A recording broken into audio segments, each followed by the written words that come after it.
a operação de um negócio, né? Eu venho de uma escola um tanto quanto complexa, que é a indústria de petróleo e gás. Eu venho aí de 15 anos prestando serviço com gerenciamento de projetos, qualidade. Na área de petróleo e gás, eu vivia aí o increase, né? O crescimento econômico na essência, dentro da Petrobras, os grandes projetos, eu brinco que digo que meus ex-chefes todos estão presos, né? Mas a Petrobras ela não é uma escola somente por ser um segmento industrial complexo, normatizado, de necessidade diária de gerenciamento de risco de tudo. Não é só isso. A Petrobras ela também é uma escola para validar um aprendizado, né? É uma jabuticaba docinha, é uma jabuticaba que é brasileira e que abre o coração para tudo que é bom. Então, essa metodologia foi criada dentro de um ambiente de extrema burocracia, de extrema certificação, o que vocês vão ver hoje. E aí eu queria até parar de falar aqui, vamos ver o que eu trago. Só fazer aqui uma nota, tá? Nesse momento, depois de quase 5 anos criando esse modelo de trabalho, eu passei por alguns nomes e eu estou migrando o nome do método para design de operações. O nome antigo dele era quality thinking, né? Que era o pensamento de qualidade, o que vocês vão ver, o que fundamenta toda essa estrutura. Então, muito lean, muito... Enfim, vamos ver. Vou começar a apresentar aqui.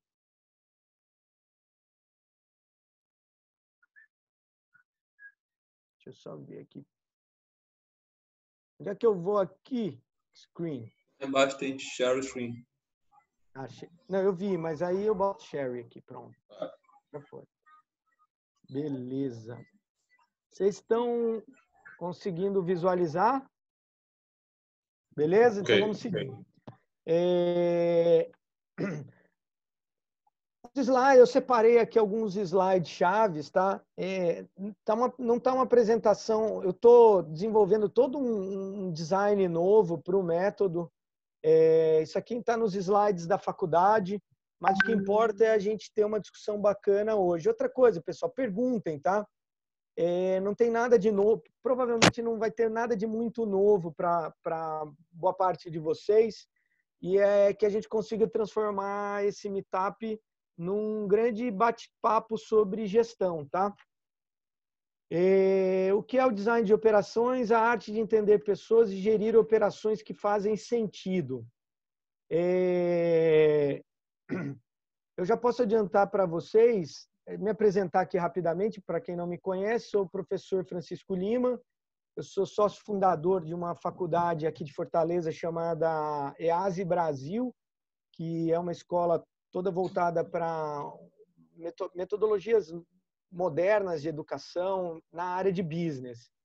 Minha formação, eu sou publicitário, minha área de profissional é a área de operações, a área de qualidade.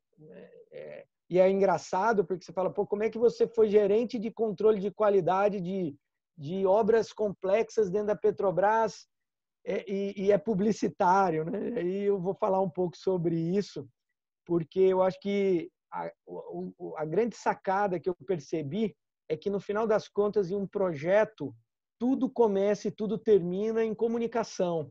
E é isso, talvez, o que um comunicador tem para agregar num projeto. Óbvio, tem conhecimento, tem técnica, mas isso a gente assobia, chupa cana e estuda. Né? Eu tenho uma série de certificações na área de qualidade, projetos, processos, design, gerenciamento de risco, área de sustentabilidade, que eu fui head alguns tempos aí dentro de algumas empresas que eu trabalhei. Mas vamos lá. E a Valentina, né? O principal de tudo é que eu sou pai da Valentina, porque senão nada disso faria sentido, né? Então a gente vai falar muito hoje, agora à noite, pessoal, sobre duas palavrinhas-chave para entender o design de operações, que é o design thinking e a qualidade estratégica. A qualidade estratégica ela é um tópico dentro do estudo de qualidade, onde se avalia, ela tem uma pegada muito estratégica mesmo, quando a gente pensa na estrutura organizacional de uma empresa, onde toda a estratégia deveria estar acontecendo lá no cume da pirâmide organizacional. Então, a qualidade estratégica ela foi modelada para gerenciar produtos e serviços do ponto de vista do benchmark competitivo com concorrentes, né? Expoente dela, anos 80, nos Estados Unidos, são a grande escola da qualidade estratégica, que ela mesma, em 1980, um dos autores aí, ele falava de uma qualidade 3.0. Assim, eu achei engraçado que isso parece ser uma coisa moderna, mas falar de númerozinho para dizer que a etapa passou de antigo para novo já é uma coisa bem ultrapassada. E se a gente vai falar sobre empatia, design thinking, design de serviços, vamos falar sobre qualidade estratégica, governança, gestão, o que fundamenta essas duas discussões são essas quatro moedinhas, né? Que é o design thinking, o pensamento enxuto. Então, a gente fala muito de Lean dentro do design de operações. Isso tudo é feito de pessoas para pessoas, e a gente trabalha também muito o conceito de melhoria contínua, só para não deixar isso aqui diferente de nada que a gente já conheça aí. Então, o que é o design de operações, né? Se eu pudesse resumir isso em poucas palavras, ela é um método de gerenciar coisas, gerenciar projetos, gerenciar negócios, gerenciar operações. O foco dela é em reduzir burocracia dentro da operação. Ela precisa da criatividade, ela precisa de empatia com times. Para quê? Basicamente para estabelecer diretrizes estratégicas, operacionais, táticas para empreendedores ou negócios existentes, tá? E é esse ponto de empreendedorismo versus operação existente, né? Talvez o que traga as principais dúvidas sobre o método, e a gente vai falar já já sobre isso. Mas por que eu vou usar a metodologia? Essas duas primeiras palavrinhas, ela fala tudo, para empoderar organizações. Ela é feita por pessoas, mas ela é, numa primeira análise, uma fotografia, um diagnóstico rápido sobre a operação do negócio que a gente está avaliando, tá? A utilização das ferramentas do Canvas de modelo de operação que eu vou apresentar para vocês, ele exige um diagnóstico, uma análise daquela operação que a gente está descrevendo. E a gente vai simular aqui rapidamente com uma operação de um negócio que todo mundo conhece, como fazer isso de forma rápida. E como eu já adiantei, né, o coração, o que fundamenta a estrutura, na verdade, a metodologia é o Canvas de modelo de operação, né, que eu trago aqui para vocês, tá? Como eu disse, eu estou passando nesse momento tô fazendo um trabalho com um designer que está pegando as ferramentas e dando uma vida, trabalhando layout. Mas, em resumo, esse é o material, a ferramenta que a gente starta todo o processo, tá? Basicamente, a gente tem alguns blocos. Existe uma análise horizontal e vertical desse bloco que eu vou apresentando um pouquinho mais para frente. Mas, basicamente, a gente pode ver que, de um lado, eu tenho operação do negócio, onde aqui no cabeçalho eu vou descrever onde é que eu estou, o escopo, o propósito daquele projeto, os ciclos de avaliação, responsabilidade e revisão, porque como ele é uma fotografia, isso vai precisar sempre sofrer revisões. Se eu pensar que aqui eu estou falando da operação, de um lado eu tenho as necessidades de partes interessadas, suporte à gestão, onde eu descrevo toda a infraestrutura, enfim, a gente já vai ver isso aí. Atividades principais, fornecedores. Do outro lado eu tenho mercado, onde eu analiso as variáveis ambientais, oportunidades, riscos ali interpretados pelo time que está fazendo a análise, requisitos aplicáveis, comunicação com os clientes, envolvimento de pessoas. Engraçado que eu coloco o envolvimento de pessoas para o outro lado do canvas, mercado, né? Então, está falando de ecossistema, construção de ecossistema, deve conectar pessoas, colaboradores com os pontos de contato ali da estruturação da tua operação. No meio, objetivos e resultados, ele cabe uma análise. Por exemplo, eu utilizei, fui contratado pelo Senai ST Senai, o IST lá em Camaçari, não, eu tive uma reunião falando sobre Camaçari o dia todo, em Maracanaú.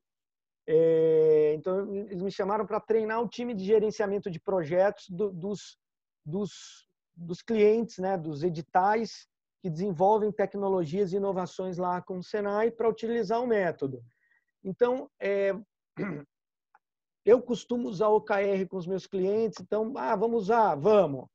Não, mas a gente usa outra metodologia. Enfim, isso independe, vocês vão entender que como a estruturação do Canvas, ele é todo fundamentado pelo HLS, o High Level Structure de normas ISO.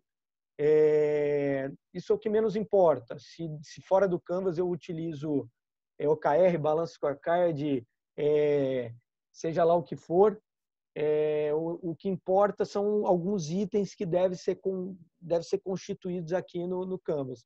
E lá embaixo eu tenho os processos de liderança que nós vamos falar, onde eu defino as correções aí da fotografia que eu estou tirando e vamos trabalhar também questões de inovação de valor para que a análise de risco seja feita e priorizações de atividades sejam feitas aqui pela liderança. Ô Francisco, mas calma aí. Como é que a gente faz isso tudo num pedaço de papel? Isso é que a metodologia coloca. Vamos lembrar em que condições isso foi pensado. Na Petrobras, a gente tem só antes de eu falar disso, é importante, essa metodologia ela é aberta, é open source, ela está cadastrada no Creative Commons, né, que garante lá a minha criação, vamos dizer assim, né, o meu direito autoral sobre isso aí, mas eu não criei isso sozinho, muitas pessoas me ajudaram. Vira e mexe, por exemplo, fiz uma alteração ano passado, quando eu percebi partes interessadas era do lado de cá e variáveis ambientais era do lado de cá. Mas, poxa, se eu estou estruturando o Canvas com uma análise interna e externa, poxa, a organização atende necessidades de partes interessadas, então ela tem que estar do lado da operação. E variáveis ambientais, ela vai estar do lado de mercado porque ela está lá e a gente tem que analisar a variável. O fato é que essa estrutura ela tem motivo de estar aí, e é o que a gente vai ver agora. Então, Creative Commons, né?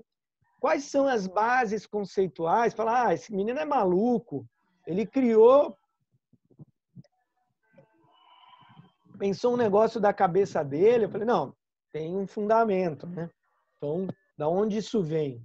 Ele vem, basicamente, um pilar de framework, né? É um framework gerencial que para quem conhece ou tem que viver por algum motivo se relacionando com certificações de mercado, seja lá que tipo de certificações. Trabalho no ramo hospitalar, eu tenho que ter ONA, eu tenho que ter as certificações canadense, sei lá. O que está por trás de um modelo certificado? O PDCA. Né? Em 2015, a ISO percebeu que as certificações tava com um problema, né? E fizeram uma revisão da ISO 9001, de forma muito estratégica, onde eles estabeleceram um framework de gestão, onde itens, independente da norma, se ela for ISO, e se for norma de gestão, ela vai responder, vai se integrar através do HLS, e aí eu posso falar de meio ambiente, risco, qualidade, projetos, planejamento, o que for, que a gente vai sempre falar a mesma língua. Poxa, como eu não sou menino novo nisso, eu falei, pronto, aqui tem um negócio bacana. E aí toda aquela estrutura que vocês viram no Canvas, na verdade, vem dali, né? Outro pilar é o seguinte: depois do diagnóstico feito, é design de serviços e design thinking aplicado à operação. Isso aqui tem um negócio bacana que eu costumo brincar, que eu falo que o design operacional, ele usa o design thinking para fazer manutenção no avião em voo, né? O que é o grande problema hoje da área de pesquisa e desenvolvimento dentro das empresas? O controller, lá, a área financeira, estabelece a seguinte condição: o dinheiro, a grana, o faturamento, ele vem da caixa preta. A caixa preta é o quê? Ninguém pode mexer. É o nosso Esse projeto. cara responde, tem que pintar, bicho. Eu olhei hoje e achava que não estava. Oi, Demerval. Oi? Quer fazer um comentário? Oi, Francisco. Quer fazer um comentário? Que você falou aí alguma coisa? Você está me ouvindo? Tô, sim, senhor. Deixa eu ligar o vídeo aqui. Estou meio no escuro. Ah, tá. Mas vamos lá, gente. É que eu entrei agora, estou atrasado. Eu estou no meio da explicação aqui. Se puder desligar o microfone, mas se quiser perguntar alguma coisa, fica à vontade. Ah, tá. Tudo bem. Tá bom? E aí eu costumo falar, gente, fazer uma brincadeira, óbvio, que o design de operações ele ajuda as organizações a analisar os problemas e pensar em inovações para a área de operações com o avião voando. Por quê? Porque a gente vai trabalhar toda a questão do Lean Startup, como validar processos dentro da operação para ir fazendo as modificações necessárias posteriores dentro da operação. A gente vai ver isso já já. E outro fundamento chave aí é a questão do Lean Thinking e de toda a questão da construção de valor e dos desperdícios, do Pocayoka, os aspectos de gestão do Lean com o Design Thinking, quando eles se abraçam, se você tiver conhecimento e souber como conectar isso, com certeza o que tem de mais valioso em qualquer trabalho dentro de uma operação. Uma coisa importante do High Level Structure, a gente tem que lembrar sempre, que eu já falei, é o PDCA, né? Então, planejamento, realização, check and act. Uma ressalva importante aqui, o PDCA, eu não sei para quem tem acesso ao conteúdos da Fundação Nacional da Qualidade, eu sou um privilegiado, muito conteúdo bacana, e eles trazem um conceito muito legal que o Lean Startup, agora, de alguns anos para cá, vem falando, que é a questão da aprendizagem dentro de um ciclo de execução, né? Então, o ciclo do Lean Startup é construir, né, medir e aprender. Mas há pelo menos 15 ou 20, mais ou menos uns 18 anos, uns 10 anos antes do Lean Startup, a gente já falava do PDCL, que é o quê? Substituir o ACT, o atuar em melhoria, pelo learn, de aprendizagem. Então, uma organização que não aprende, ela não vai ser excelente nunca, ao ponto de levar os seus indicadores de efetividade a um novo patamar de medição, né? Então, isso no curso de OKR, a gente fala muito sobre os níveis de indicadores, eficácia, eficiência, efetividade, excelência, né? Enfim, então a gente não pode esquecer aqui, quando a gente começar a modelar o Canvas. A gente não pode esquecer que nós estamos sim falando de processos com suas entradas, saídas e operações.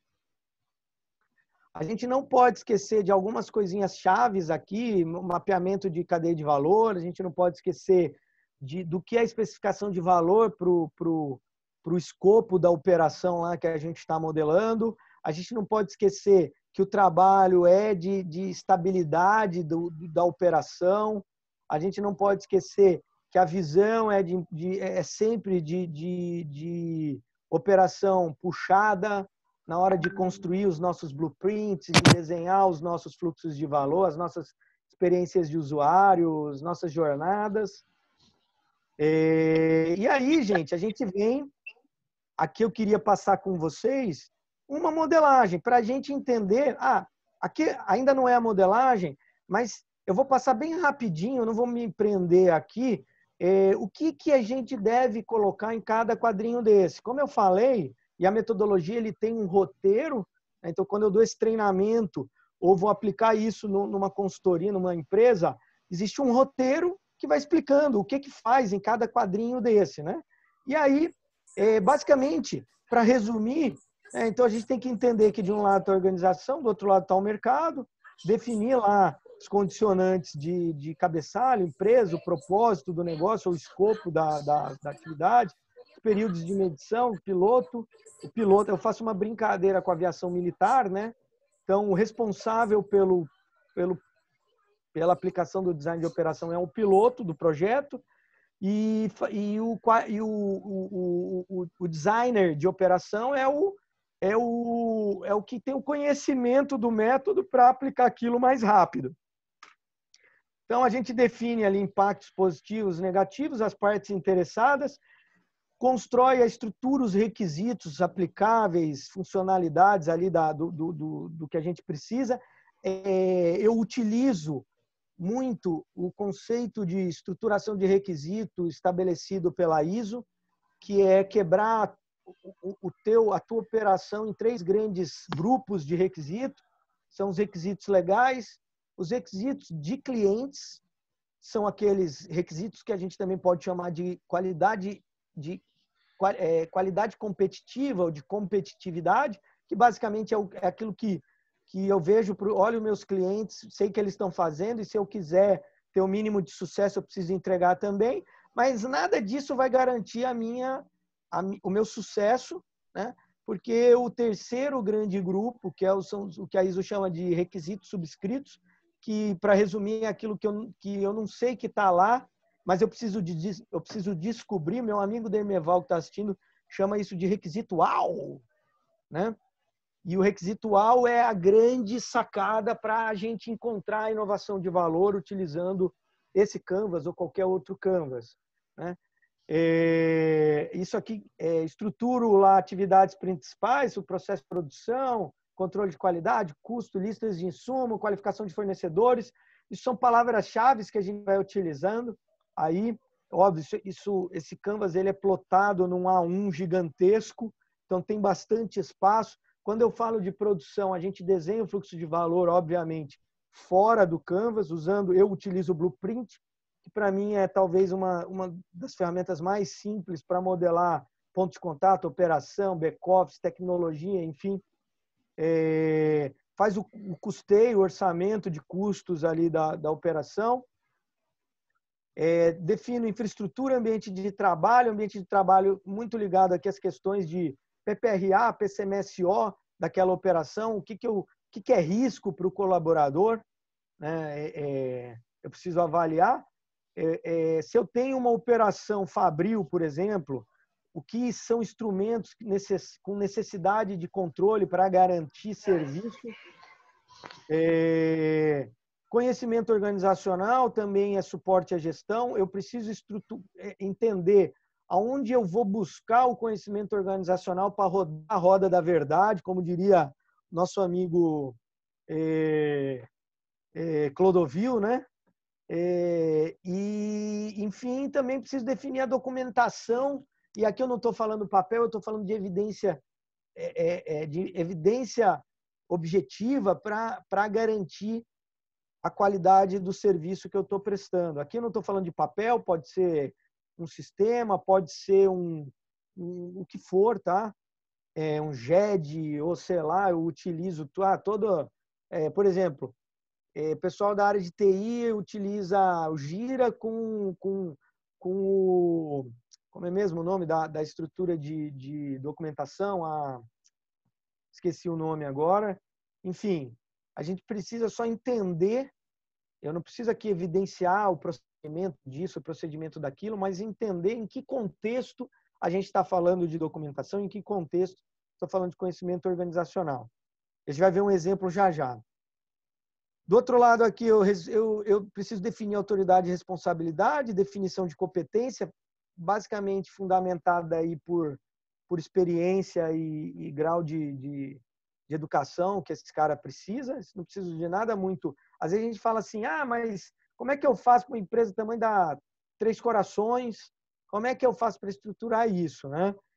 A gente utiliza, quando eu estou com os clientes, a gente vai trabalhando em cima de palavras-chave e emojis-chaves que vão nos levar a um documento mãe que eu sei que vai estar estruturado, por exemplo, plano de cargos e salários. Então, eu defino lá o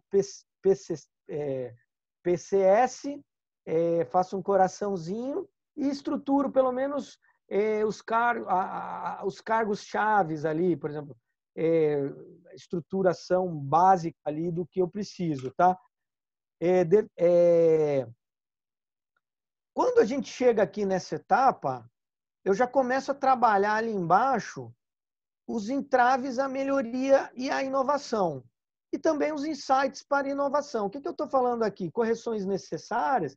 Se eu estou olhando a minha operação, quem está executando ela, o que define ali variáveis, eu já consigo, antes de terminar aqui os itens de comunicação com o cliente, trabalhar o que está certo, o que está errado aqui. E a gente entra num processo que eu chamo de hemognóstico, que é basicamente dar aos colaboradores que estão participando da atividade o direito a pontuar o que é que ele acredita que não esteja adequado naquela operação, tá? Então, a gente vai ver o exemplo já já. E os insights para inovação, normalmente, os entraves à melhoria, as correções, elas estão aqui no centro do Canvas, em organização, e estão aqui em mercado também, requisitos errados, funcionalidades que não funcionam, parará, em pessoal desqualificado. Mas as oportunidades de melhoria, os insights para inovar, normalmente eles não estão aqui. Eles vão estar ali em necessidades de partes interessadas e na análise de impactos positivos e negativos. E quando eu confronto isso com a minha operação, eu consigo evidenciar melhor os meus insights para trabalhar os meus drives de inovação. Vou seguindo. Quando eu passo por insights de inovação, eu começo a pensar na construção do terceiro grau de requisitos, que aqui são os requisitos UAU, que a gente falou anteriormente. Francisco? Pois não? Só teu fone, eu acho que está dando mal contato, estava chiando. Não, que é o teu, que é o único que estava ligado. Melhorou? Ah, tranquilo. Em vez de quanto bate, aí fica chiando. Não sei se todo mundo está escutando essa chiadeira, ou é só eu. Se tiver melhorado, eu continuo. Tranquilo. Tá. Ok, defino também no Canvas algumas informações comerciais pertinentes, precificações, identifico como naquela operação acontece o pós-venda e o saque. Obviamente que na hora que a ISO ela não fala de pós-venda e muito menos de saque. São palavras-chave que a gente já sabe do que a gente está falando. Mas o que a gente está falando? Retroalimentação do processo, né? Nós estamos falando basicamente de entender o que aconteceu e retroalimentar o sistema, né? Lá em envolvimento de pessoas, a gente continua ali com conscientização pela liderança. Eu preciso definir 2 pontos extremamente importantes para a maturidade do processo aqui, que é como eu estabeleço as minhas estratégias de conscientização dos times e como eu estabeleço as minhas estratégias de comunicação interna. A chave da liderança está aí. Quando a gente faz o treinamento, eu faço uma brincadeira onde eu vou desenhando a estrutura organizacional de forma piramidal, bem conhecida, top-down, né? Então, bota uma setinha para baixo, aí roda o PDCA, aí mostra onde está a estrutura estratégica, tática, operacional. E o que a gente vai percebendo? Que a estrutura top-down ela é falida, ela não acontece. Isso a gente já sabe. Eu preciso, agora, partir do pressuposto de que é simples uma estratégia bottom-up, onde eu do dia para a noite consigo estabelecer diretrizes para que o meu time operacional comece a pensar estrategicamente de tal forma que a gente vai enforcando o intermediário, que é as gerências táticas, né? O que eu quero dizer? As gerências táticas, né? A gente vai percebendo que é o grande entrave a tudo, a 90% dos problemas que a gente tem numa organização. E o que a gente percebe? Que o problema do nível tático, aquém de ter que competir com business intelligence, big data, ciência de dados, né? É uma guerra desleal, então ela está sendo achatada, né? A gente vai, ao mesmo tempo, a gente vai percebendo que a operação conectada ao ecossistema vai nos trazendo mais inteligência competitiva e vai nos trazendo mais insights para a inovação. O que é correção, meu irmão, é prejuízo teu. Corre atrás que o problema é teu. O que é insight, é inovação e requisitual, é estratégico, tá? Aí quando eu defino quando eu digo aqui definições pela liderança, ela vai se conectar automaticamente com as estratégias de comunicação interna e conscientização pela liderança. E aí, quando a gente quer estabelecer uma estratégia bottom-up, o que a gente vê? A comunicação interna ela vai continuar top-down. É necessário que ela seja top-down, né? Agora, a conscientização, o senso de propósito, de valoração profissional, é conscientização. Ela tem que acontecer na seta contrária ao nível top-down da pirâmide lá. Ela tem que acontecer bottom-up. E aqui, nos insights para inovação, análise de risco gerencial, comunicação interna, conscientização e requisitual, é que está o sucesso do negócio, né? Se você consegue trabalhar esses aspectos frente ali às suas variáveis ambientais e às necessidades de partes interessadas, meu amigo, a probabilidade de dar certo é 1000 vezes maior, né? No centro, eu tenho lá, eu vou definir objetivos e metas, meus KPIs. Eu preciso também estruturar ali, como a gente está falando de uma operação, só KPI não resolve meu problema, né? Eu preciso estruturar, entender o que é necessário monitorar a operação, né? Quem trabalha em indústria sabe o que eu estou falando.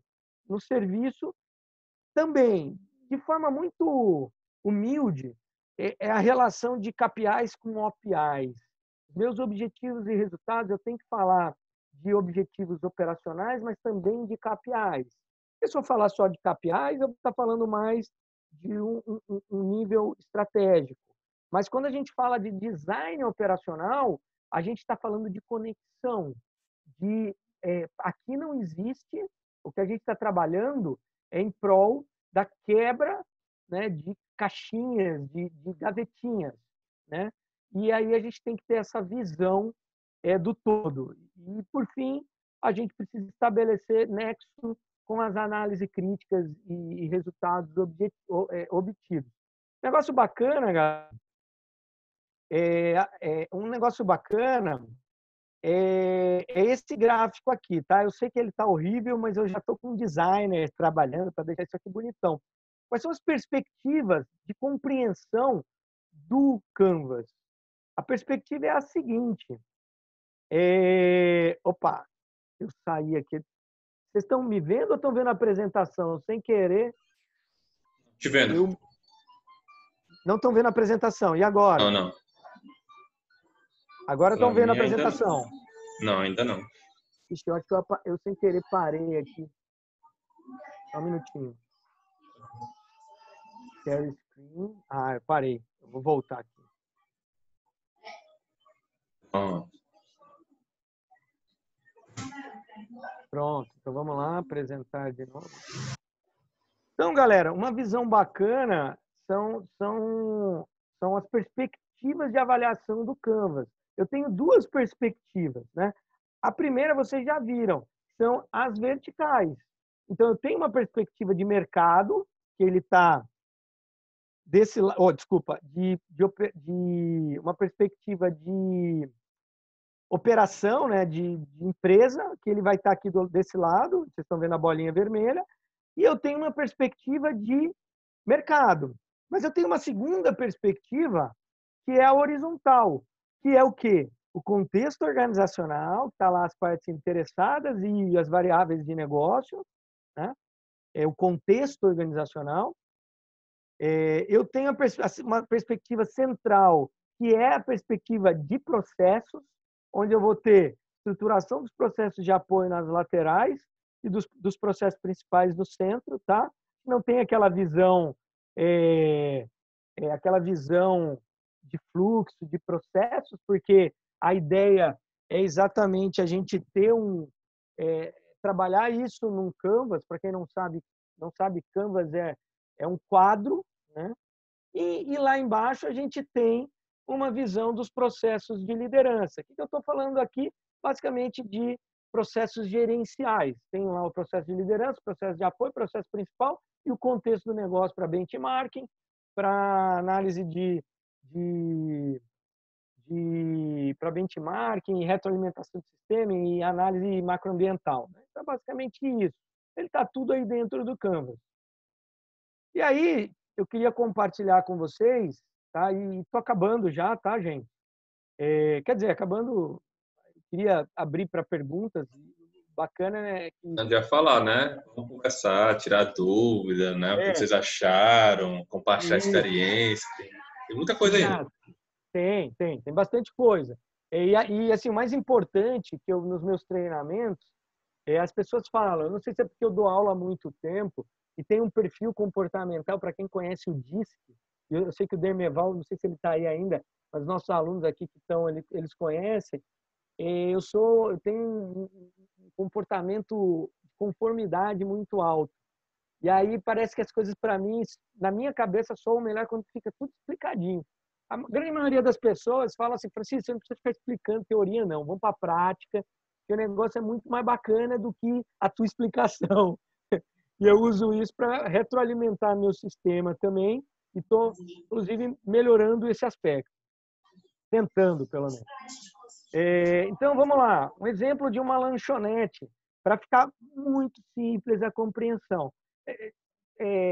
Estou lá fazendo um trabalho com o time da lanchonete, então o gestor, o chapista, os garçons, os ajudantes. Estamos lá fazendo na parede lá do trailer, fazendo o canvas da lanchonete do cidadão lá. O que é o escopo? Eu não vou nem entrar aqui na discussão importantíssima de proposta de valor e de propósito, tá? Mas, basicamente, eu defino o escopo. Tá lá, produção e comercialização de alimentos. Ok. Quais são as partes interessadas do negócio? Os vizinhos da lanchonete, o sindicato dos comerciantes, igreja do lado, parte do meu faturamento é por causa das missas, enfim, eu analisei ali, esse cara é uma parte interessada, o sogro do dono lá, que é investidor, empresas próximas, que também os colaboradores sempre estão ali consumindo, então eu entendo que isso. E como variáveis ambientais, eu entendo que um problema é a segurança pública, a concorrência desleal, e eu também, positivo, eu acho que a pandemia melhorou muito para mim, porque eu sei lá, por algum motivo estou entregando mais, vendendo mais, com um custo mais baixo, eu não tenho que pagar garçom, sei lá. A minha localização também é um ponto positivo. E aí eu vou estruturar os requisitos lá da lanchonete. Ó, os requisitos legais. Sei lá, questões contábeis, jurídicas, vigilância sanitária e compliance. Eu estou forçando um pouco a barra, porque eu acho que a palavra compliance, o dono da lanchonete não saberia o que é, mas com certeza, e esse é um trabalho que todo designer operacional precisa aprender, é empatizar não só em empatia plena, né? A empatia mesmo. Então, às vezes, o cara não sabe o que é compliance, mas ele tem melhores práticas de governança e compliance que muita empresa que a gente conhece. Enfim, depois a gente percebe outros requisitos, questão de armazenamento, processos produtivos, entrega.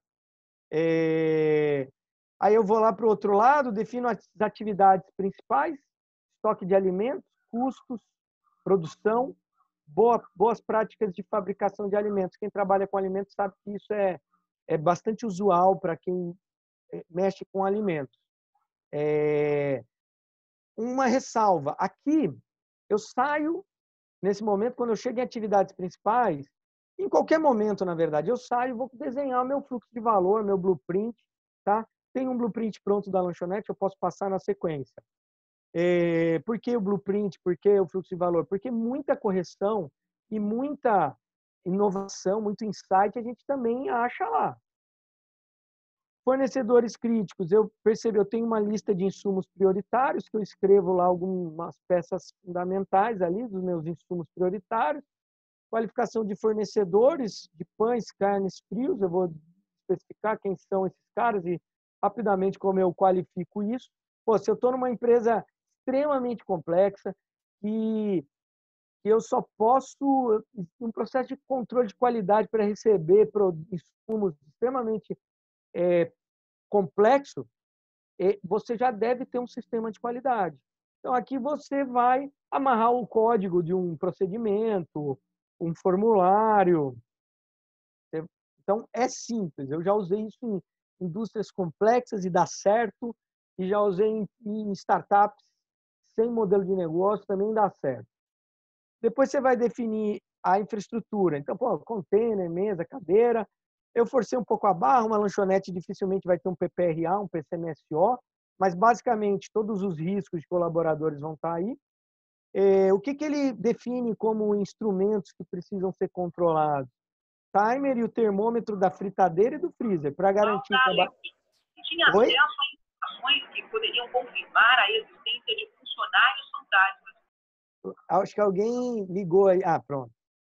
Timer e o termômetro de fritadeira e do freezer.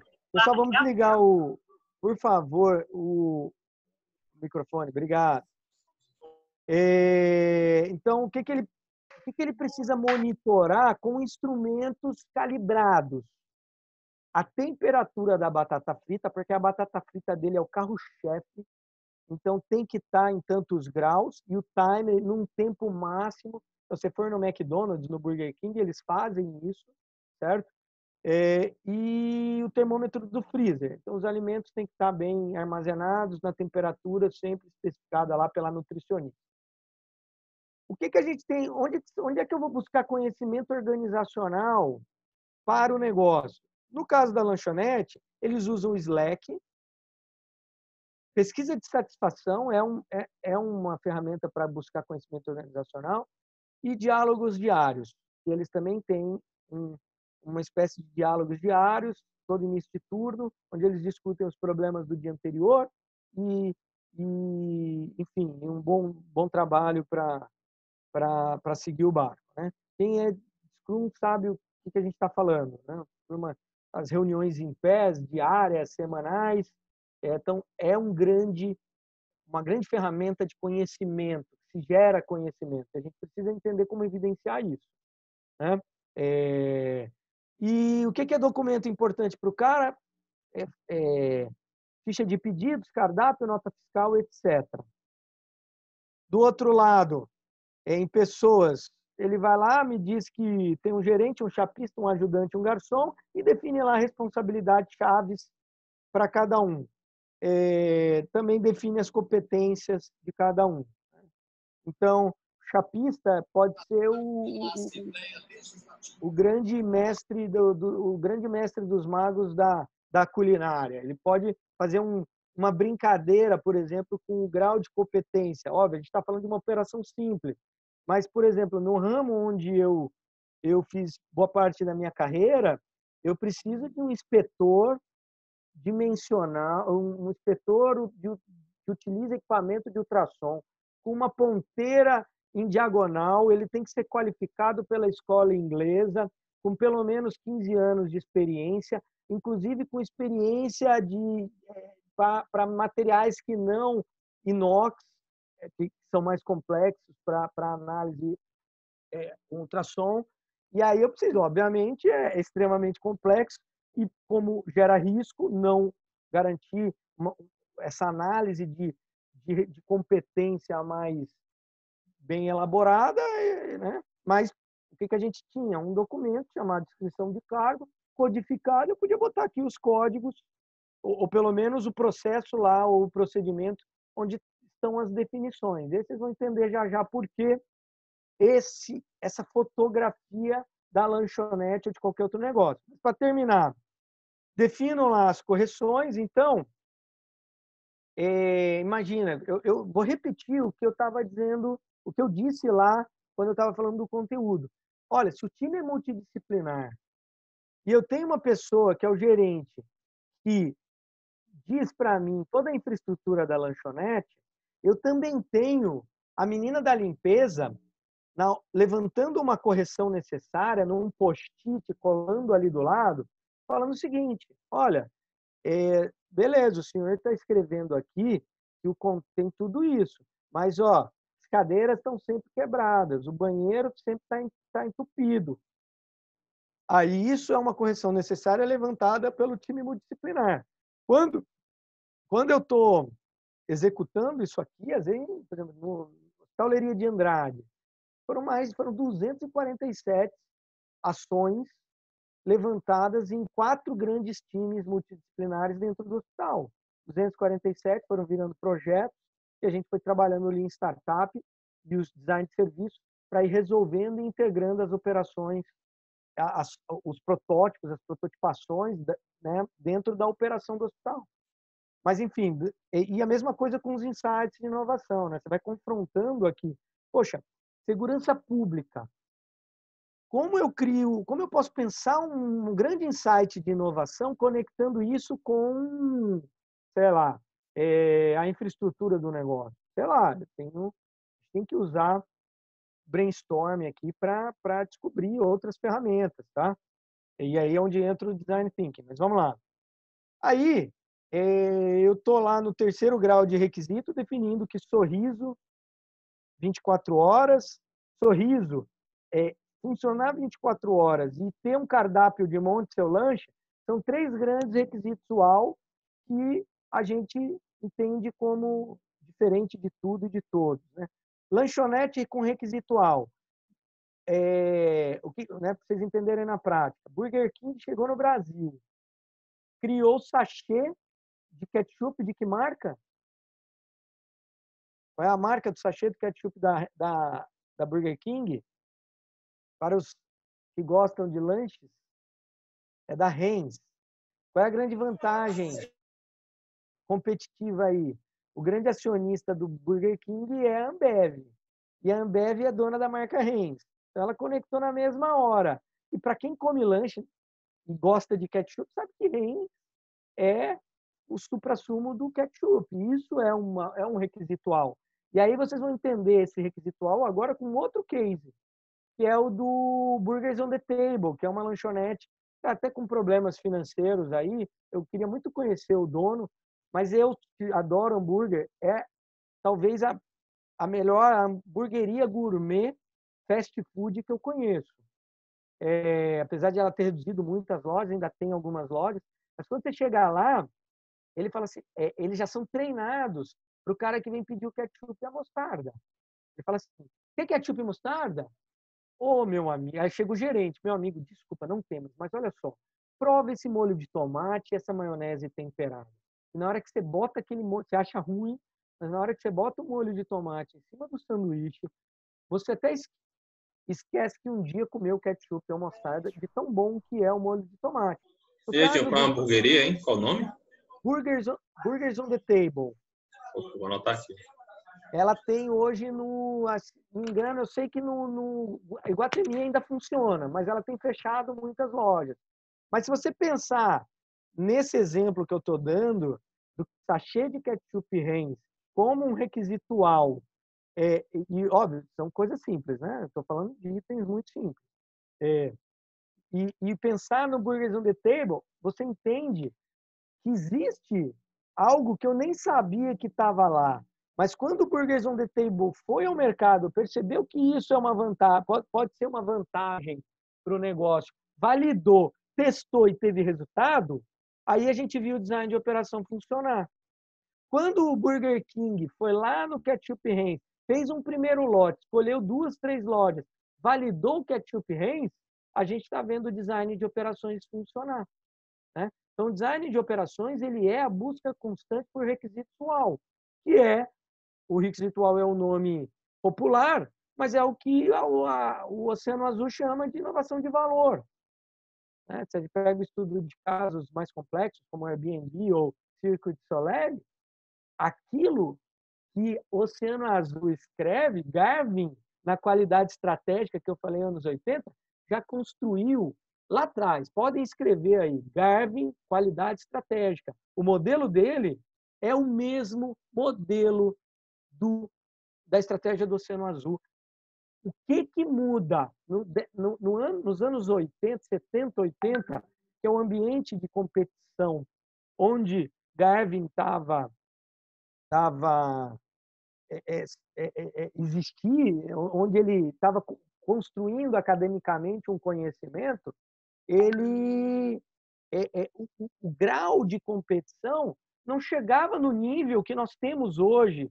Você não tinha Big Data, você não tinha nada, você tinha a competição de grandes indústrias. Né? Então, era o boom do Balance Scorecard, o boom da vantagem competitiva de Porter.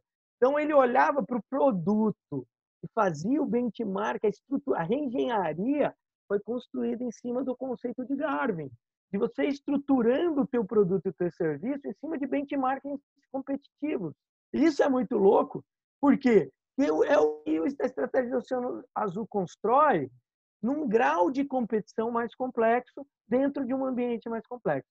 Mas para não demorar muito nisso, né, a gente segue lá estruturando comunicação com clientes, o cardápio, o preço, pedidos, a forma de comunicação através de posts de rede social, chat de WhatsApp.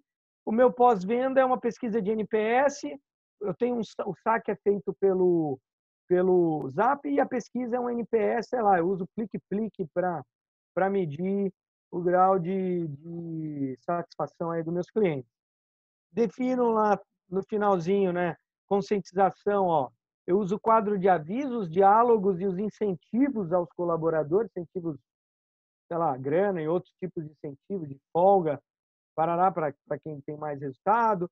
E uso o Slack, os conteúdos dentro do Slack, porque lá do outro lado eu uso o Slack como ferramenta para gerar conhecimento. Ora, então aqui eu uso o Slack para fomentar o conhecimento. Então eu organizo toda a comunicação dentro do Slack. Uso quadros também, diálogos diários e o Zap Zap também.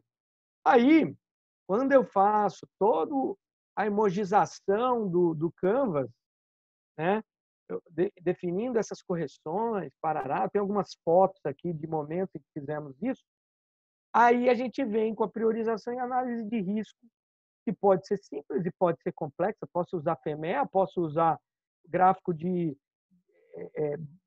quadrantes de custos versus grau de dificuldade de implementação da ação, de priorização. Pode grau, faça o que achar melhor. Né? E eu costumo sempre dizer, e posso com propriedade dizer, porque venho de um ambiente muito complexo, que na minha vida, FEMEA nunca teve a funcionalidade para mim, o tete-a-tete, uma boa matriz de priorização, sempre foi uma ferramenta para gerenciamento de risco muito mais otimizada e eficiente do que um contrato que eu participei que eu era obrigado a gerenciar risco usando, sei lá, ferramentas complexas. Mas estou dizendo isso não porque não seja importante, mas estou dizendo isso porque quando a gente sai do modelo waterfall, aí, do modelo cartesiano de gestão, a gente vai percebendo que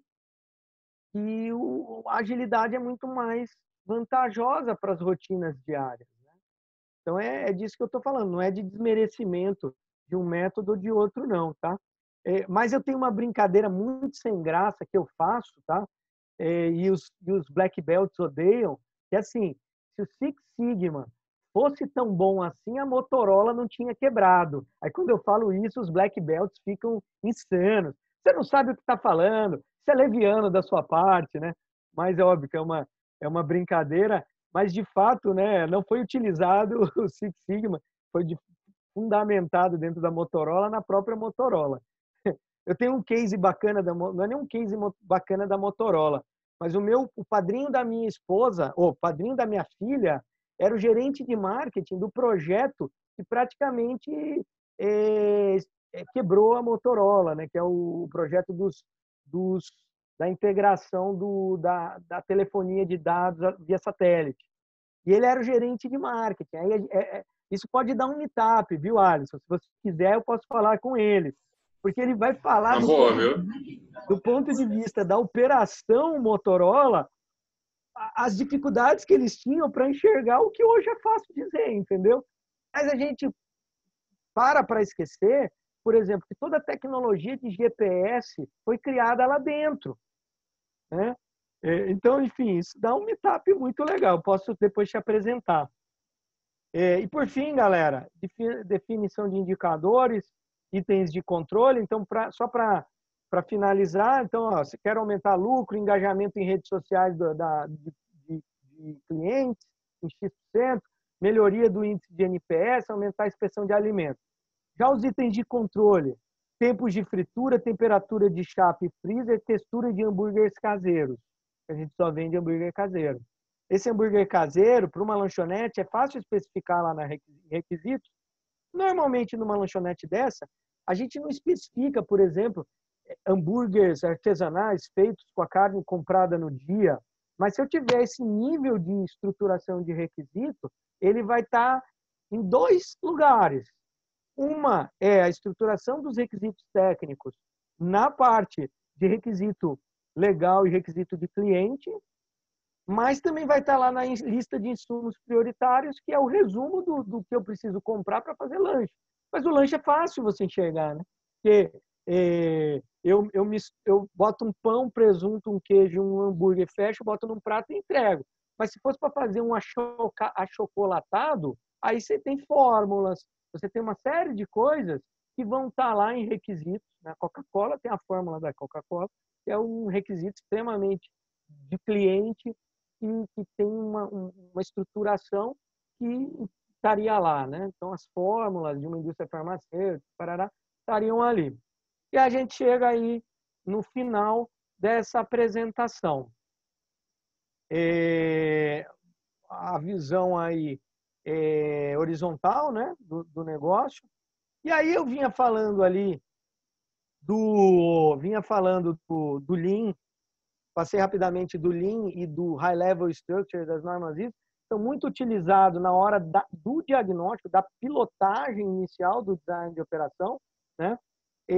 Mas agora, a partir do momento que eu levantei as minhas correções, levantei as minhas inovações, tem todo um trabalho necessário ao designer de operação para validar esse trabalho de levantamento disso, né? Que não é só junto com os times multidisciplinares nas decolagens, mas também com os líderes. É muito trabalho de um analista de processo, tem um trabalho bem extenso aí, e aí a gente entra na etapa do design, né? O design thinking não é o objetivo aqui ficar explicando o que é o design thinking, mas lembrando que é uma abordagem que vislumbra uma operação, um negócio e que precisa ser validado junto os clusters de clientes para a gente entender o grau de aproximação daquilo que a gente pensou com aquilo que realmente ele quer. E aí vem toda a construção de proposta de valor. Proposta de valor, ela é construída lá atrás no diagnóstico, mas a gente vai usando ferramentas de design thinking, né? Então, aqui para a gente entender a parte de incertezas que a gente está usando o Canvas de operação, depois as prototipações, usando o Lean Startup, usando o próprio conceito do Lean Startup, os projetos de POC-IOCA, projetos de redução de gargalos na operação, e aí, na sequência, o design propriamente dito, frente àquilo que foi prototipado. Ah, mas eu tenho uma linha de fábrica. Eu tenho alguns exemplozinhos para a gente chegar no final. Mas, quando a gente usa isso aqui, né, que é o trabalho do design para trazer a certeza, né, que a gente chama de inovação. Então, quando a gente sai do mundo da incerteza e vai para o mundo da certeza, eu preciso do design para modelar e prototipar essa certeza. E como é que a gente chama no mundo do design essa certeza incerta? Inovação. A inovação é o resultado de um protótipo bem validado e um match com o público que destinava o protótipo, né? Isso é feito de forma afunilada, né? Então a gente vai ver um exemplo claro. Estava num supermercado, uma rede de supermercados, onde a gente percebeu que o grande gargalo do supermercado, que gera um grau de satisfação muito grande, é em 1h30 de operação, 5 da tarde, em 2h30 de operação, das 5h30 da tarde até as 7, 7h30 da noite. Por quê? Quem me responde? Qual é o problema de um supermercado nesse horário?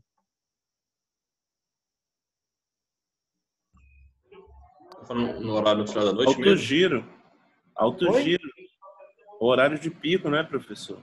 Horário de pico. Tá querendo comprar aquele pãozinho, fazer Exatamente. antes de ir para casa. Exatamente. Mas todo mundo sabe que esse é um processo que precisa ser ágil, porque a babá tem que ir embora, a empregada tem que ir embora, os filhos têm que fazer não sei o quê, e você está naquela correria puto da vida. E aí, quando a gente vai fazer a análise de dados, usando o método, a gente vai clusterizar os clientes, a gente vai percebendo que isso é uma dor para vários clusters do supermercado, e a gente percebe o seguinte: porra, o que esses caras estão consumindo? Sabe o que esses caras consomem? Sei lá, eu não lembro do percentual, mas é mais de 70%. Presunto, queijo, leite e pão. Mais nada. Mais nada num supermercado. 60% do consumo é isso. Aí eles prototiparam o quê? E agora vem o entendimento de por que eu falo que o design de operação ele é usado para aprumar a eficiência do avião em voo. Eu não preciso esperar o avião descer para escanear os instrumentos, as aviônicas, né, que eles chamam, para dizer o que está eficiente ou esperar a inteligência artificial dizer o que pode melhorar. Não é isso. Eu vou, com um avião em voo, prototipar uma ideia. O que esse supermercado pensou? Olha, por que eu não pego... Nessa hora, eu tenho que botar mais meninos e meninas destacando as coisas para agilizar o trabalho no caixa. Por que esses caras, eu não treino esses meninos para, na porta do supermercado, perguntar para a galera? Isso já foi o resultado, tá? Perguntar para a galera: oi, o que você quer? Pão, presunto, queijo, ovo. E não sei o que lá. Então, se você quiser já ir para a fila, eu já adianto. Quando ele chega, ou você senta ali, ou espera, você quer, não sei o que, eu já adianto o meio de campo para você. Ele pega, já fica com a maquineta no bolso, já passa, já leva no caixa. Aí, quando propus essa proposta desse protótipo, foi para a gente chegar nessa validação, tá? Teve muito conflito. Quem manda no supermercado é aquela área de controladoria e perdas e danos, que eles chamam, né? E aí o gerente estava na decolagem, mas a controladoria não vai aceitar isso. Isso é uma insanidade para o modelo de negócio de um supermercado. Se acalma, meu amigo, se acalma. A gente sabe disso. O que você propõe aqui no brainstorm para a gente poder... E aí você tem todo um trabalho de entender, fazer esse cara entender qual é a dor. E demora, não é simples. Mas quando todo mundo entende, começam a vir esses tipos de ideia. Por que os ajudantes não podem dar um passo? Aí vem, e a sacola que vai confundir. Ah, então tá bom, então vamos fazer um lote pequeno de sacolas com um display, que a gente só bota esse display nessa hora. Então, treinou ali uma operação de uma loja. Pergunta. Eu não posso falar o nome do supermercado, mas pergunta. Eu resumi, tá, o trabalho. Vocês acham que essa ideia deu certo ou não?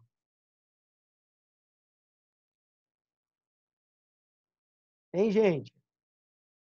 Essa ideia do supermercado, vocês acham que deu certo ou não?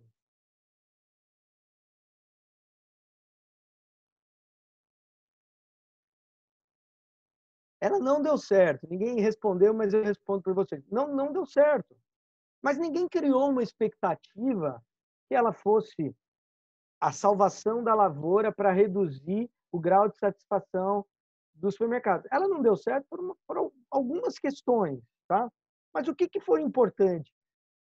Que a validação disso foi muito barata, envolveu um esforço muito pequeno, foi prototipado, conseguiu validar a operação, mas chegou-se a uma análise crítica de que aquilo não valeria a pena, que existiriam, inclusive, outras ações que poderiam ser tomadas. Eu estou dando um exemplo de algo que não deu certo. Tem N outros exemplos que deram certo. Mas aqui a discussão, a gente, quanto designer de operação, a gente tem que entender que o sucesso não está numa ação que dá certo, está num método onde eu perco pouco tempo para fazer as entregas que são necessárias, validar, e se elas não são interessantes, eu mudo as ideias. Então a gente vai falar dessa imagem que vocês estão vendo, um funil de ideias. Quanto mais ideias, melhor. Eu valido poucas ideias. Eu vou seguir com a prototipação de menos ideias ainda. Mas quanto mais ideias eu tiver,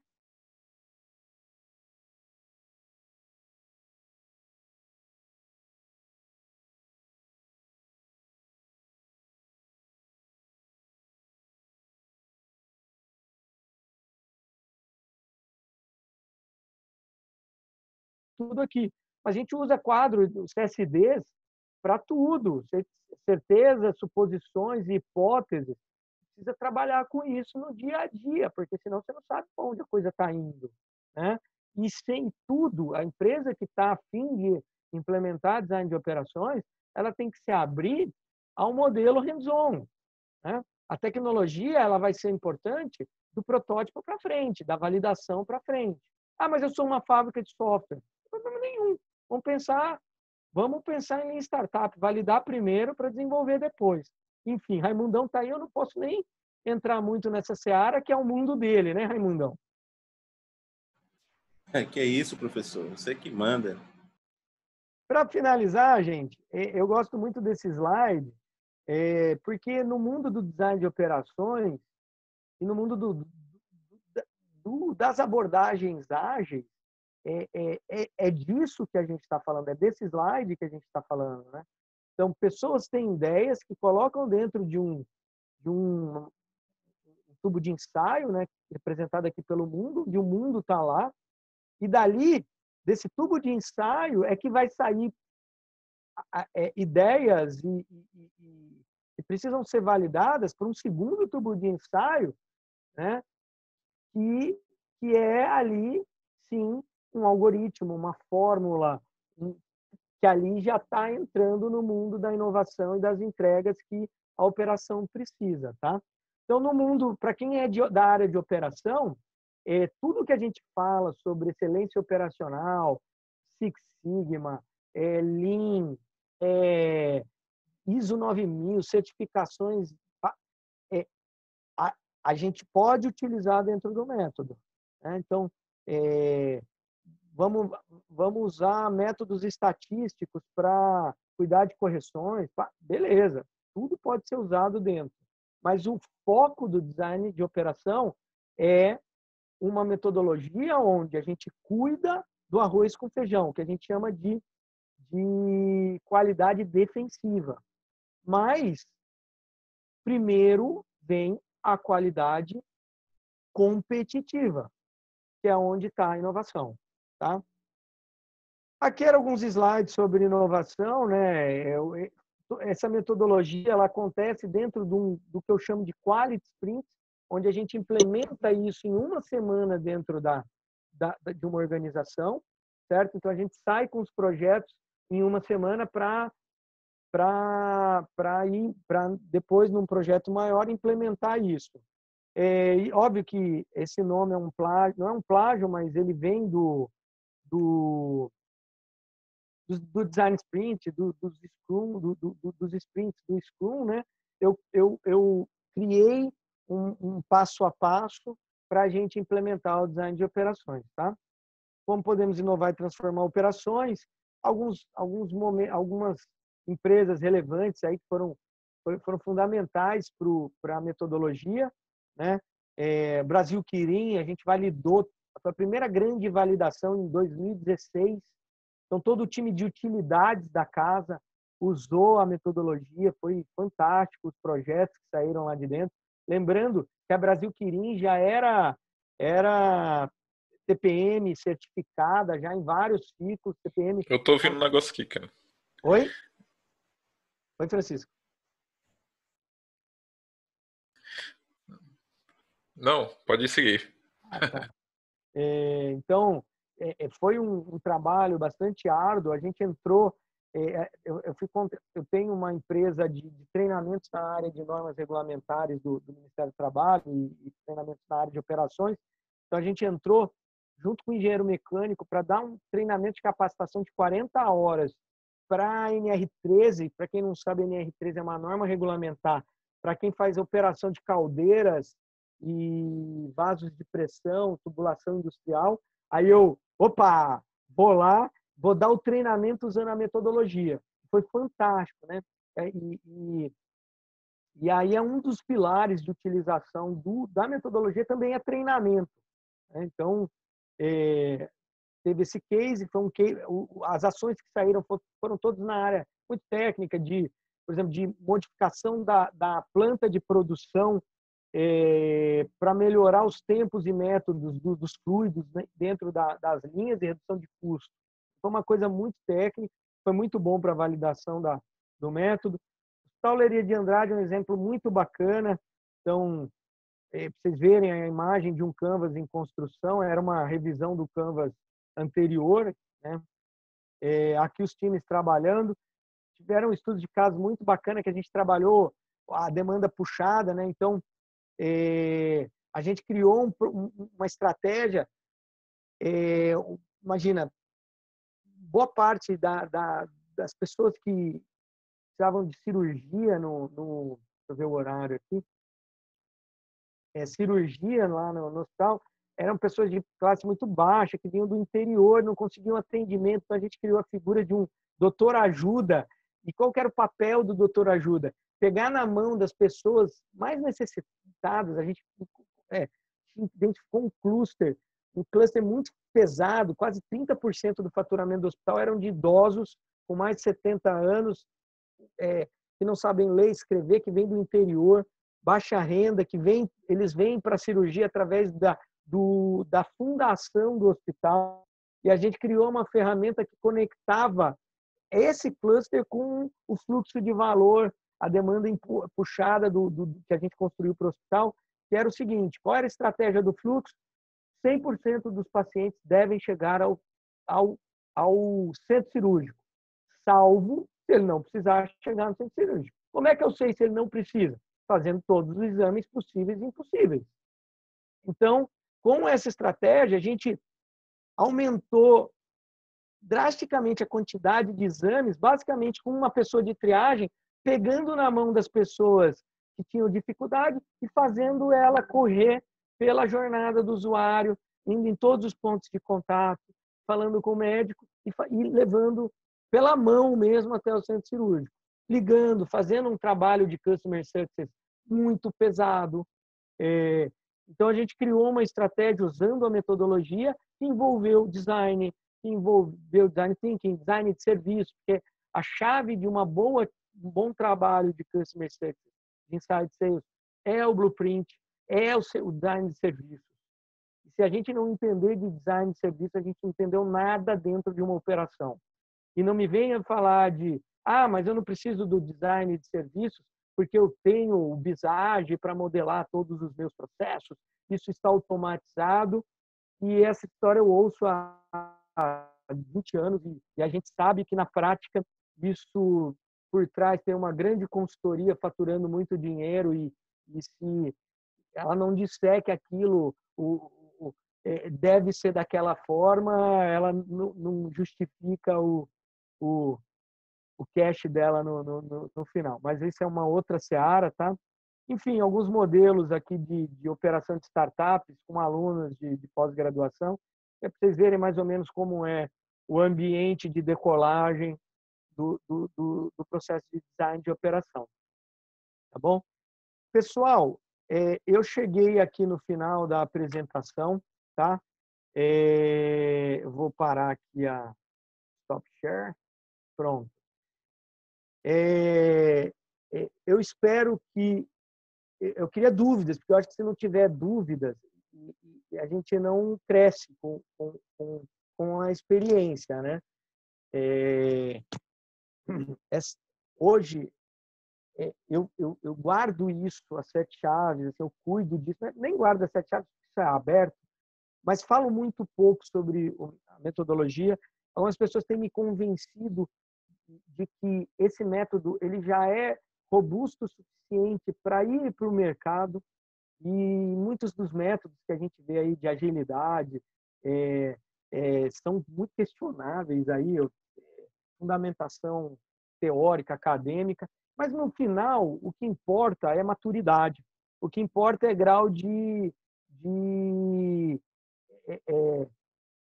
como fala, o Raimundão que está aqui assistindo, ele tem um termo que ele diz tudo junto e misturado, né, Raimundão? Porque quando a gente mistura e junta tudo e vê os resultados saindo, a gente vai percebendo o quanto o serviço do design, o quanto o serviço da agilidade, da metodologia ágil, do pensamento ágil, de fato fez sentido, né? E aí, muitas vezes, por exemplo, quando eu vou falar de prototipagem, eu não posso não falar de Lean Startup. Por quê? Porque não tem, para mim, eu desconheço um modelo mais simples de explicar a construção de um MVP do que a forma como o Caroli construiu o modelo Lean Startup. Mas eu acho ele muito bom para esse momento. Por exemplo, não acho a minha metodologia muito boa para quem só tem um modelo de negócio e não tem uma operação rodando. Por quê? Porque tem metodologias muito mais simples. Se eu pegar o Lean Startup, eu posso pensar num negócio, Lean Canvas, posso pensar num negócio que não tem operação, que não tem nada, mas eu vou pensar no negócio para validação a partir de uma dor. Mas se eu já validei a dor, estou começando a tracionar, por que eu vou usar o Quality Model Canvas? O Canvas de modelo de operação. Por quê? Não, eu vou usar o Business Model Canvas. Por quê? Porque ele é muito mais objetivo para pensar no modelo de negócio. Mas esse modelo de negócio começa a tracionar.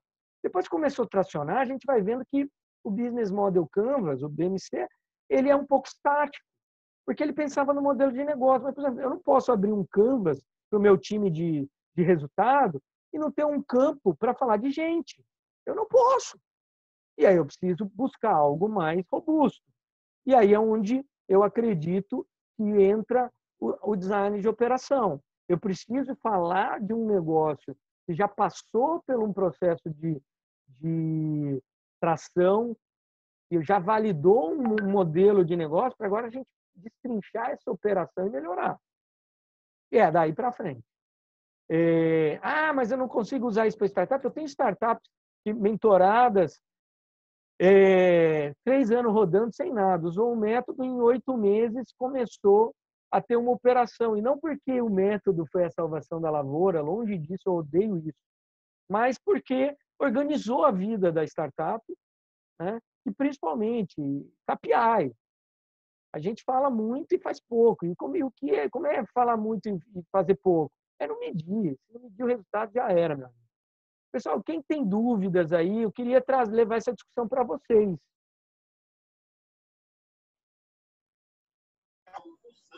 Serginho, Vai lá. seguinte, o Alairton, né, ele colocou o seguinte, qual livro você recomendaria para a aprendizagem do conteúdo apresentado aqui? De operações, o que tu recomendaria? Se eu quiser continuar os estudos, se gostou do conteúdo, se aprofundar, o que tu poderia recomendar? Vamos Outro lá. treinamento, né? Isso. Foi legal essa pergunta, porque existe hoje um roteiro bastante robusto, mas está passando por uma revisão esse roteiro, ele vai virar uma literatura, tá? Um livro mesmo, explicando os estudos de caso, que hoje eu já tenho desenhado mais ou menos quase 30 estudos de caso, usando a metodologia. Então, a ideia é esse roteiro se transformar num livro, muito aqui usando a ideia do Caroli. Você lê o Lean Inception e ele está no livro. Quando você faz o curso, você vai vendo que é etapa a etapa. A gente fez junto, né, Raimundão? Vai vendo que o livro são as etapas de implementação. Agora, seria leviano da minha parte dizer, e eu não sou o Paulo Vieira e muito menos o Érico Rocha, para dizer que eu criei algo que vai transformar e mudar a vida de todos e deixar todos ricos. Tá? Longe de mim, eu não quero, nunca farei isso. Mas se eu tivesse que indicar literaturas, eu falaria o seguinte: literaturas na área de Lean Startup, design de serviços, na área de qualidade estratégica, certo? E riscos. Riscos, governança e qualidade estratégica, design de serviços e Lean Startup. São os 4 grandes conteúdos. Professor, mas e o Design Thinking? Porque o Design Thinking, eu acho que é tipo falar de Lean. Tudo bem que para quem está na área de business, de negócios, Lean e design é a mesma coisa de falar assim, planejamento estratégico. Porra, é o básico, demonstrativo de resultados. Eu posso não ser da área financeira, mas se eu quero entender um pouquinho de negócio e não souber o que é um DRE, eu não entendi nada. É a mesma coisa do design thinking. Você não entende de cliente, você não lê alguma coisa, não entrar no site da IDEO, se não lê um livro de alguma coisa sobre design thinking, assistir uma live, né? Tem muito conteúdo online. A mesma coisa sobre Lean. Agora, o Lean, ele tem, e o próprio design thinking, ele tem 2 aspectos. Conteúdo é uma coisa, mas existe, porque ambos são abordagens metodológicas, né? Uma abordagem metodológica, ela tanto é conceito como ela é estruturação. Então, ela tem metodologia também. O Lean e o Design Thinking, elas são as 2 coisas. Então, é importante fazer um curso de Design Thinking para entender o que é duplo diamante, para entender o que é cada uma das etapas, que estratégias utilizar, que ferramentas utilizar, né? Então, é importante. Agora, é leitura, é abordagem, tá? Pronto, o Scrum mesmo. O Scrum, ele tem, os métodos ágeis, ele é abordagem e metodologia. Então, você lê Sutherland para entender um pouquinho de Scrum, mas só ele não... Eu preciso de alguém que traga o ferramental para colocar aquilo em prática. E aí tem N escolas. Mas, tirando essa questão do Lean, que para mim, Lean Design Thinking são bases, pilares, precisa estudar Lean Startup, governança, qualidade, e precisa estudar design de serviços. Isso é chave para o negócio e gerenciamento de risco. pega ISO 31000 e destrincha. Gerenciamento de risco é a chave para gerenciar qualquer coisa. Quando eu entendo risco, conecto isso com comunicação, conscientização de times, eu fecho isso no gerenciamento de competências, eu gerencio qualquer projeto. Não é tão simples assim, né, galera? Mas me dá aí o necessário para o gerenciamento de projeto. Um negócio bacana sobre ISO... Francisco. Oi, pois não. Você tá me cutucando aí, né? Eu tô caladinho. Eu entrei fazendo zoada, detesto o Zoom, porque quando você entra, você já entra ligado tudo. Peço desculpas aí a vocês, mas assim, eu acho que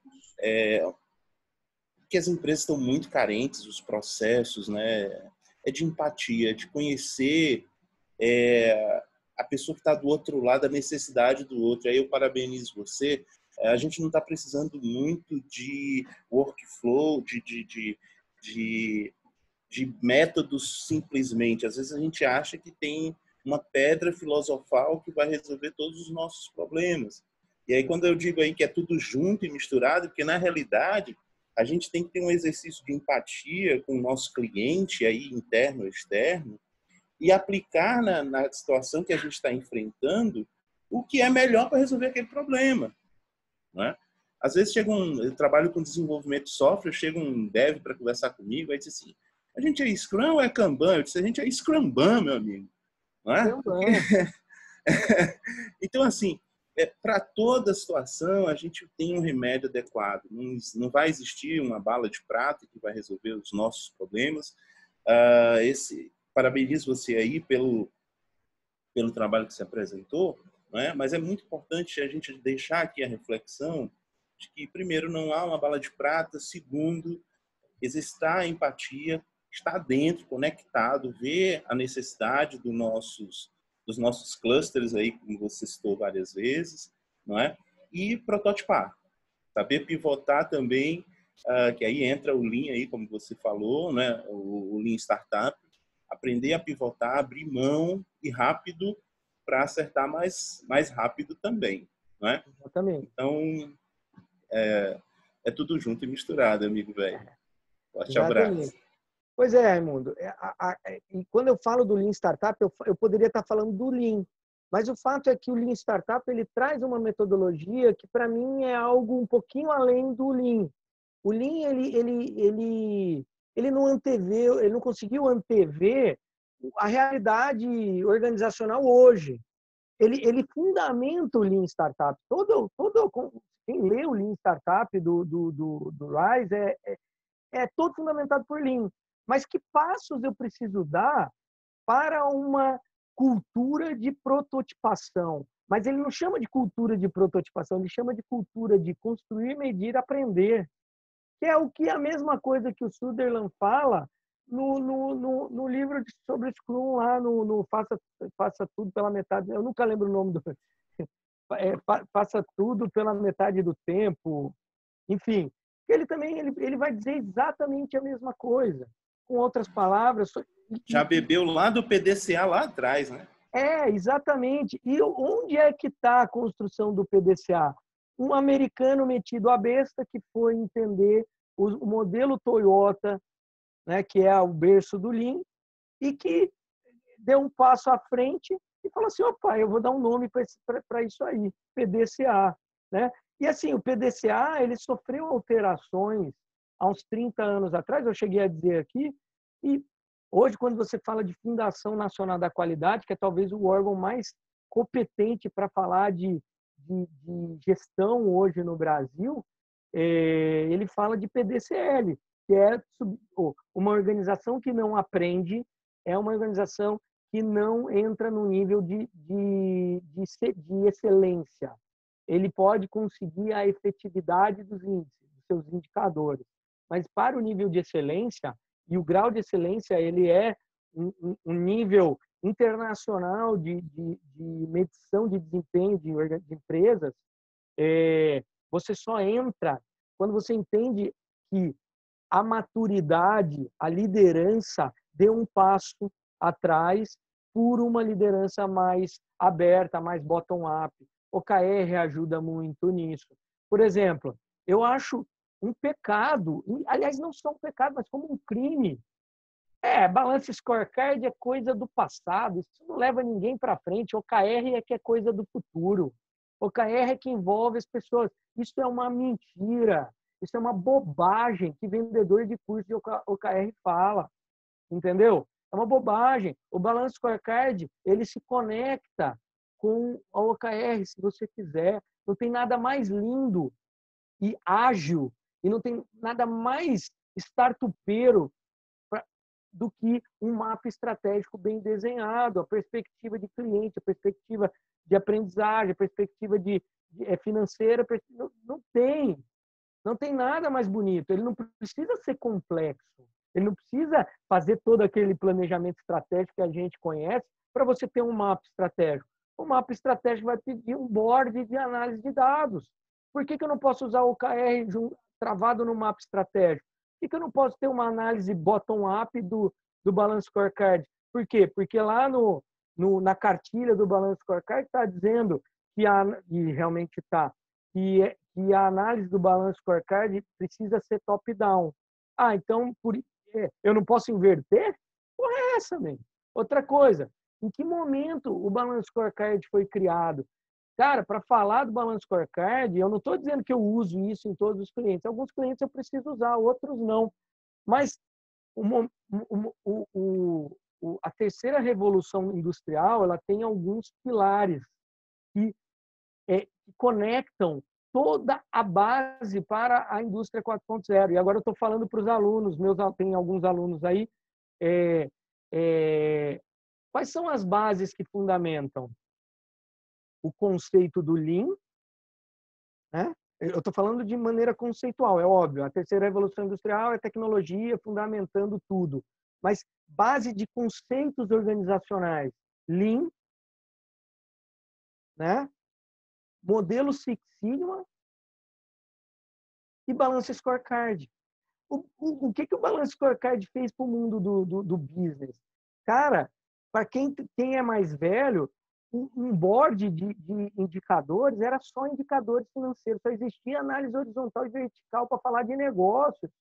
Para a galera que é de finanças, então você analisava balanço patrimonial, fazia o cálculo de índices financeiros, e era somente essa forma que existia de fazer uma análise organizacional. O Balance Scorecard, o que ele fez? Ele construiu perspectivas onde a financeira é uma delas. Cara, isso é fantástico. Você criar... A palavra da moda é disrupção. Para mim, o OKR tem que comer muito arroz com feijão para ser disruptivo, como o Balance Scorecard foi lá no início da década de 90. Mas tem que comer muito arroz com feijão. Analisa o case da Intel usando... o Intel é o case da OKR, né? Mas analisa os cases de Balance Scorecard antigos, você vê como as empresas mudavam da água para o vinho com uma perspectiva voltada para cliente. Enfim, eu não quero me alongar mais sobre isso, tá bom? Alguém quer fazer mais algum comentário, gente? Sandro, Francisco? Edinho, Oi. Primeiro, você fez se alguém quer fazer outra pergunta, né? Tem 2 pontos aqui para perguntar também. David Rodrigues, mais alguém? Natália, Ana Paula, o André Borges, quer fazer alguma pergunta? Então também. Ok? Acho que não. André, quer falar alguma coisa? Então vamos lá. Seguinte, a gente fala muito. Quando a gente assiste um meetup, vou te dar nome qualquer, a gente verifica muito assim, como é que a gente pode iniciar, como é que eu posso iniciar a iniciar a operação nas empresas. Antes da gente começar, como é que eu posso vender isso para alta gestão? Como é que eu posso ter alta gestão realmente sendo um dos stakeholders, dos patrocinadores, realmente assim, vendido, ou seja, apoiando mesmo essa demanda, apoiando mesmo essa agilidade. Como é que eu posso, a gente fala muito Agility, né? Como é que eu posso vender essa ideia da empresa de, opa, vamos testar? Vamos ver realmente se dá certo? E antes de realmente iniciar, entendeu? Tem um passo anterior. Certo. Eu podia estar fazendo uma resposta padrão aqui, Alisson, mas eu vou dizer como é na realidade. Eu nunca vendi... Eu vendi, na minha vida, eu vendi uma consultoria falando assim, porque alguém me procurou falando, cara, eu vi o teu trabalho em tal lugar e eu queria que você utilizasse. Mas assim, eu também não sou um bom exemplo, porque eu sou um péssimo vendedor de projetos, tá? Sou um bom executante, mas não sou um bom vendedor. Mas o que eu normalmente, quando eu vendo, nas reuniões com a alta direção, para estruturação organizacional, normalmente os clientes chegam a mim por dois motivos. Ou porque ele precisa implementar qualidade, estruturar sistema de gestão, qualidade, segurança, meio ambiente, parará, ou ele vem por estruturação organizacional. Quando ele vem, aí eu faço um pitch explicando, a minha forma de trabalhar é assim, aí encanta, aí eu vou lá e aplico, tá? O que eu acho? Beleza, eu digo como eu faço, né? Então, eu explico que o meu método é diferente, se ele quiser mesmice, ele vai procurar. Eu sou ignorante mesmo, falo, cara, eu poderia aqui estar tentando te vender um pedaço de papel para te entregar um planejamento estratégico, passar 2 meses na tua empresa, faturar alto pra caramba e depois, sei lá, se isso vai dar certo ou não, mas eu teria as entregas. Mas se você quiser isso, cara, talvez eu não seja a melhor pessoa. Eu posso te dar o contato da Gomes de Matos, sei lá onde. Agora, se você quiser falar sobre mudança da tua operação, uma perspectiva onde os colaboradores... Aí eu começo a fazer o pitch, certo? Aí eu acho que eu sou a pessoa certa. Não, hoje mesmo, à tarde, eu fiz hoje à tarde eu fiz um pitch de um projeto muito grande em Brasília, Bahia, onde o cara queria alguém para integrar o sistema de qualidade dele. E aí, na hora que eu entreguei Customer Success, que eu entreguei uma visão mais humanizada do que ele queria, ele entendeu que era a mesma coisa, mas ele ficou encantado. E aí, o que eu quero dizer para ser objetivo na resposta? Você não precisa inventar a roda. Aquilo que o cliente quer é aquilo que você pode entregar.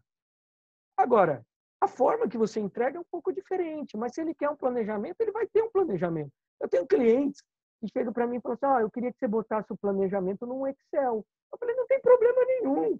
Aí eu construo, boto o planejamento no Excel. Outros, por exemplo, lá no Leria de Andrade, por exemplo, eu fui muito claro, mas eles entenderam a proposta desde o começo. Mas aí, no caso de hospital, existe um conceito hospitalar de atendimento chamado atendimento humanizado, que é um modelo de operação que empatiza essas entregas. E o Lean também é muito famoso dentro da área hospitalar. Então, lá, eu consegui vender um projeto onde eu passei 4 meses sem abrir uma planilha de computador. Era tudo hands-on, dentro de um espaço, um ambiente feito para as decolagens. Mas isso foi vendido lá, falou, eu vou entregar. Mas ao invés de eu te entregar um bisage com isso aqui que você vai entender, mas os teus técnicos não vão, eu desenho num papel e colo esse papel lá no centro cirúrgico. Por exemplo, uma ação foi feita lá no hospital. 50 anos de hospital, por N motivos, não se media tempos e métodos dentro do centro cirúrgico. Aí eu falei, cara, como é que... O consultor, né? 50 anos, você não mede a eficiência do teu centro cirúrgico, como é que você ganha dinheiro? Aí quando você empatiza com o problema, você vai entender que é muito mais complexo e que existe um porquê eles não conseguem fazer, entendeu? E aí, ao invés de eu pegar o bisage, desenhar uma operação, para automatizar, botar um robô para integrar com o RP e fazer o mapa cirúrgico para poder tirar resultado, eu podia fazer isso. Contratava o Raimundão, ele ia lá e levava, fazia um bico. Show, mas não é isso, não é disso que se trata. O que se trata é se as pessoas que operam o sistema entendem o que é tempos e métodos.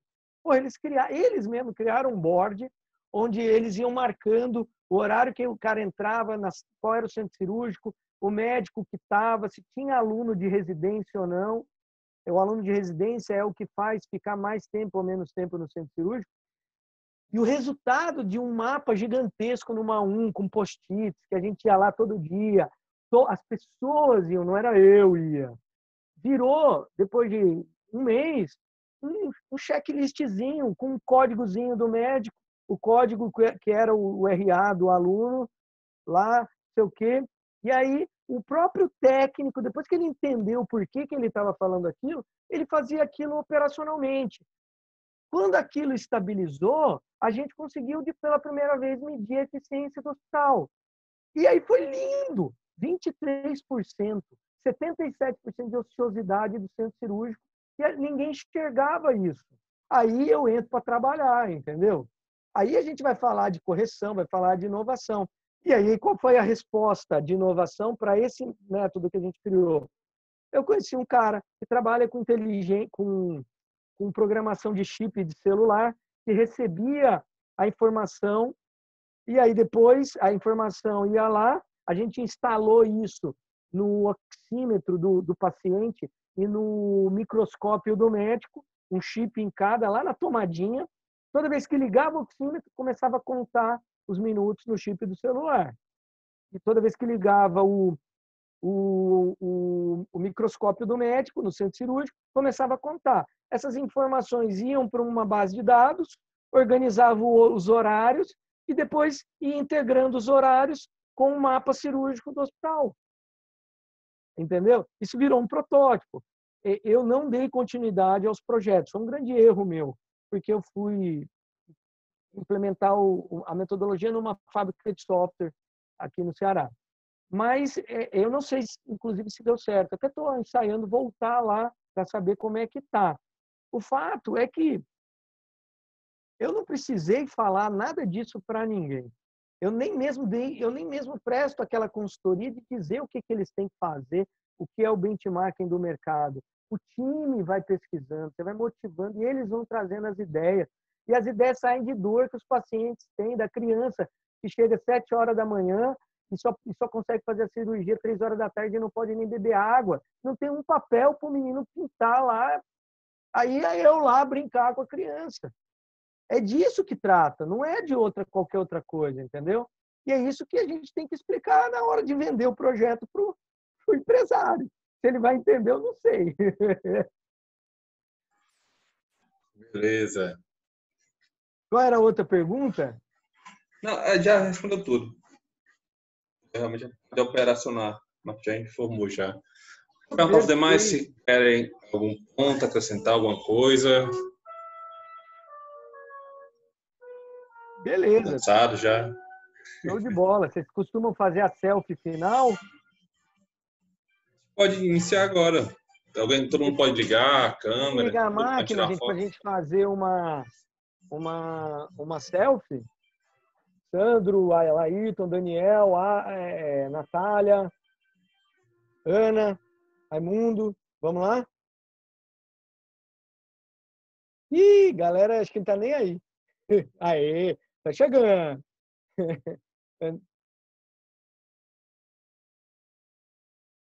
Bem, pessoal, falem alguma coisa. Vocês querem fazer a selfie? Não querem?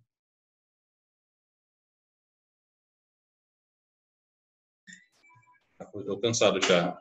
Mais 9 horas. Com certeza. Tá bom, galera. Então deixa a selfie para lá. Beleza, pessoal. Agradeço aí o momento. Eu sei que é muita informação, né? Mas agradeço aí a oportunidade. Quem quiser falar comigo aí, é só dar um toque lá no grupo e falar comigo pelo WhatsApp. Acho que é legal deixar aqui no chat, né? Meu Instagram, @FranciscoEM Lima. E meu telefone, que é 85 996636129. Espero que vocês tenham gostado. Queria ouvir o feedback, mas vocês não falam. Espero que tenham gostado e vamos para frente. Obrigadão, Alisson. Valeu a todos, obrigado por tudo, viu? Boa noite. E até mais, tá bom? Show de bola. Um abraço. Tchau, tchau. Valeu, galera. Valeu, galera.